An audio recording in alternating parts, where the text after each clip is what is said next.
আগামীতে কোনোদিন হয়তো আমাদের শুনতে হবে জামায়াতে ইসলাম এই দেশের স্বাধীনতার পক্ষে যুদ্ধ করেছিলেন, এই কথাও হয়তো আমাদের শুনতে হইতে পারে।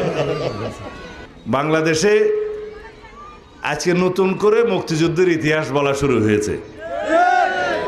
একটি দল বাংলাদেশ জামায়াতে ইসলামী, যারা স্বাধীনতার বিরোধিতা করেছিল এই দেশের, তারা এখন মুক্তিযুদ্ধের ইতিহাস বর্ণনা করা শুরু করেছে।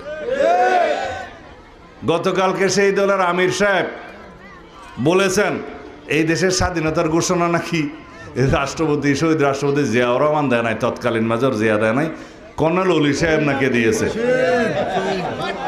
যে সমস্ত প্রলাপ বকা শুরু করেছে এটা অস্বাভাবিক না, কারণ যারা বাংলাদেশের স্বাধীনতার বিরোধিতা করেছিল তারা বাংলাদেশের স্বাধীনতার ইতিহাসকে বিকৃতি করবে, এটাই স্বাভাবিক। বাংলাদেশের মানুষ জানে আজকে তারা যে নবরূপে নিজেদেরকে মুক্তিযোদ্ধার দল হিসেবে প্রতিষ্ঠা করতে চায়, সেটা একটা প্রতারণা, ধোঁকাবাজি। এবং তারা বলছে তাদেরও নাকি একজন মুক্তিযোদ্ধা আছে, একজন মুক্তিযোদ্ধাকে তাদের জোটে যোগদান করিয়েছে এবং অন্য কথায় বলতে গেলে ভাড়া নিয়েছে বলে তারা সাইনবোর্ড দেখাচ্ছে তাদেরও একটা মুক্তিযোদ্ধা আছে, এবং সেই মুক্তিযুদ্ধকে তারা বাংলাদেশের স্বাধীনতার ঘোষকও বানাচ্ছে।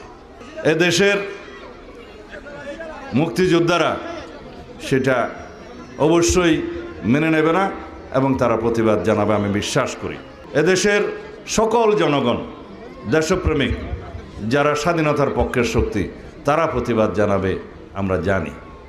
একটা রাজনৈতিক দলের একজন কর্মী হিসাবে আমাদের দায়িত্ব বাংলাদেশের স্বাধীনতার ইতিহাস নিয়ে যারা বিভ্রান্তি সৃষ্টি করতে চায়, মিথ্যা তথ্য দিতে চায়, স্বাধীনতার ইতিহাসকে যারা বিকৃত করতে চায়, তাদেরকে ধিক্কার জানানো, নিন্দা জানানো। আমি খুব শালীন ভাষায় সেই নিন্দাটা জানালাম, তীব্র প্রতিবাদও জানালাম দলের পক্ষ থেকে। ভোট দিব কিসে ধানের শীষে।